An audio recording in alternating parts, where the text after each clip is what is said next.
Hello YouTube, Dave here again. Today I'm going to be taking a look at the D&D 5th edition Dungeon Masters Wilderness Kit. This was sent to me by Wizards of the Coast for the purpose of doing this review. However, they are not influencing the video, they're not paying for it, they are not screening it before it goes out, so the opinions that I express in this video are 100% completely and totally my own. I love DM screens. They're some of my favorite accessories to collect, and this was a kit that I was looking really forward to. This is the third official solo retail release of a DM screen for 5e. The first one was just the original Dungeon Master screen, then we had the DM screen reincarnated. But this one I was really looking forward to because it's the first one, the first screen like this to come out since Wizards really started revising or revamping and improving a lot of their accessories, like the dice kits that we've seen with the maps and miscellany dice sets, the Essentials kit starter set. Even the Rick and Morty starter set had a lot of really it was a much more improved product. So I'm really looking forward to this. On the back here, it just gives us a little description of what we have. It's got the artwork on the outside. It has rules references on the inside of the screen that have an emphasis on wilderness rules. And it also includes the following items here. So we get 5 dry erase sheets featuring hex maps, a food and water tracker, and rules references for things like wilderness chases, journeys, and the actions you can take in combat. 27 cards that make it easy to track things like initiative, conditions, and environmental effects, and a box that you can fold up or you can make up to hold the cards if you want to do that. The US retail price for this is $24.99 or $33.99 Canadian. So like I said, I'm really looking forward to taking a look at what we got here. I got the plastic off of it already, so let's just go ahead and open this up. So first thing that's really kind of nice about this is actually like more like a folder to hold everything in. So it's not just a sleeve. There's actually something, to hold the stuff in on the bottom. It's just, a small little change, but again, a very nice one as far as I'm concerned. The inside has this green background with, you can sort of see like leaves and stuff. Maybe like, I don't know how well this camera's going to pick it up. But there's also, again, I don't know how well it's going to pick it up, but there's also a green hex, like a hex grid, a very faint hex grid on the background there. So again, just really kind of nice detail there. So I really like that. We'll set that aside. We'll look at the screen last. So let's start with the goodies. The first thing that we have here is the box itself. Now I'm probably just going to leave it as is. But it is nice to have this thrown in there as well. It is a thinner cardstock, so durability might be a bit of an issue, but it is a nice little inclusion, and I do love the artwork there with like the ampersand logo, and then the wilderness scene with the green dragon flying. The green dragons are like my second favorite dragon design for 5th edition or for D&D in general. So it's really cool to have that on there. And then on the other side, it's just, again, the green background with the little hex grid that you probably won't be able to see on this camera. Up next, we also have the initiative trackers. So these are, you just give them out in the order that the players or the monsters ended up rolling initiative. So whoever got the highest number, you give them the number 1 card. So these are actually something that if I go to run in-person games again, especially if it's in a public place, I will probably actually use these cards because with large groups, which is unfortunately what I'm kind of stuck with a lot of the time when I'm running in person, I have the tendency every once in a while, not too bad, but every once in a while, I will end up skipping someone's turn. So if we see what the numbers are, like their number, and I know I'm just talked to this person and they were number 4, then I would go to the person that had the 5 card and hopefully not skip over them. So I think that'll be handy as far as that goes. And then on the back, it just has the word initiative on there. So you could also, if you wanted to, you could also like shuffle these up and just let the players draw the cards and see where they go if you wanted to use an alternate method. But either way, again, just a nice little inclusion and something that I would probably start trying to use a little bit more. The next 2 cards, or next 2 sheets, I should say, are both for conditions. So it goes through all the different conditions there, including like exhaustion and everything else like that. I like the invisible one where you just see like the footprints. I think that's kind of neat. But on the back of them, it actually does give you the rules references. So these are great for passing out to the players that are affected by them, because the players are, more likely than the game master necessarily to have these conditions afflicted upon them. So, it would be useful for them to have those rules available to them. We also have extreme cold, extreme heat, and strong wind that you can go with as well. So, again, lots of useful information there. And like I said, these are aimed at sort of passing out to the players. All right, and up next we get our dry erase marker sheets. Dry or wet erase markers, I'm sure, would work perfectly fine on this as well. But yeah, so it's very nice glossy surface. And here we have the hex map. This is great for things like the Tomb of Annihilation, which had a hex crawling component to it, as well as if you were to get like the Goodman Games Original Adventures Reincarnated, they had done the Isle of Dread. So if you ended up getting that, and you wanted to run it, there was hex crawling, there was like exploration in there as well. So that would be really, really useful for that. Or if you just want to, have a hex crawl wilderness exploration campaign or adventure, then this is something that you could end up making use of. This one is double-sided. Now you should be able to use permanent markers on these as well, and then just erase them by putting dry erase marker over top when you're done, and waiting a few seconds and then wiping it off. So you could have like a master map on one side, or you could have two different maps if they're two different locations. So that's sort of why you may want a double-sided one. So that's really cool there. And then we have another one that you can use. So this one is a hex map on one side. And then on the other side, it gives us our actions in combat. So the different things that you can do after movement.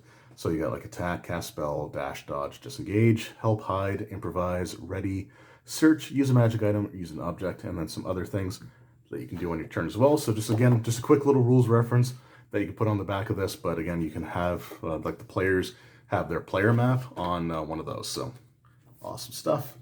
And then we've got just a third one here, which has our supply tracker on the back. So this is really cool because this is something that I feel like I know myself, I'm really guilty of this, not really tracking or enforcing provisions too much. So this is something that I think I would start using to change that. So you got a food tracker here. So you have carried and carried or used. So you can mark how much you have of each or how much you've used of it. So for example, if you have 4 days supplies or enough supplies for, X number of people per day, you can use how many people have, taken from it. However you want to make use of it is fine. Then you got the water. So the water tracker as well. So this is something, like I said, I will probably start to actually use in my campaigns going forward, because I just kind of like the idea of it, and having the tool there to help remind me that it exists, I think will help quite a bit. Then we also have the Wilderness Journeys card. So just give you some information here. So things to keep in mind, like whether the pace that the characters are trying to move at, how to do the navigation, encounter, supplies, and progress, as well as rules like becoming lost, random encounters, and some landmarks and unusual locations, like a wreck ship, even if water is nowhere nearby, a wishing well, a portal to another plane of existence, which I will say I've used in more than one campaign, including the one I'm currently running, to transition from what I was running into Rime of the Frost Maiden. And then just some food and water charts here, so how much is needed based on the size of the creature and the costs, and tracking supplies and foraging. So again, awesome information to have there. And then we have our Wilderness Chases rules reference card here.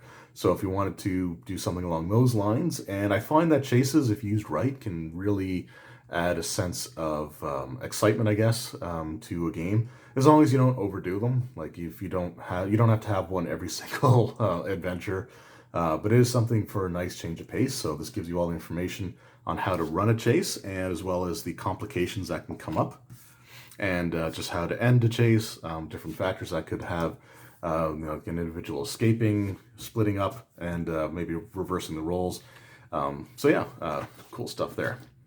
All right, and then finally, we're going to get into the screen itself. So let's just get right at it, shall we? So here we have the 4-panel DM screen. The first thing that I really like about this is it's got like a matte finish to it. So the other ones were more of a glossy finish, but this one is just a nice matte finish on there. And the Wilderness artwork actually transitions quite smoothly from one panel to the other. So here we have like their green dragon that we saw with the that was on the box for the cards, and then that sort of transitions to the snowy mountain with the white dragon there, and then that transitions to like this desert scene with a ship in the middle of what looks like a crater. So something that you could use to even maybe try to come up with an adventure idea. And then on this side, the outside panel transitions from like the forested area to this like castle on this cliff with like the Kraken's tentacles coming out. So again, it's really cool artwork there. So I think they did a really great job with that.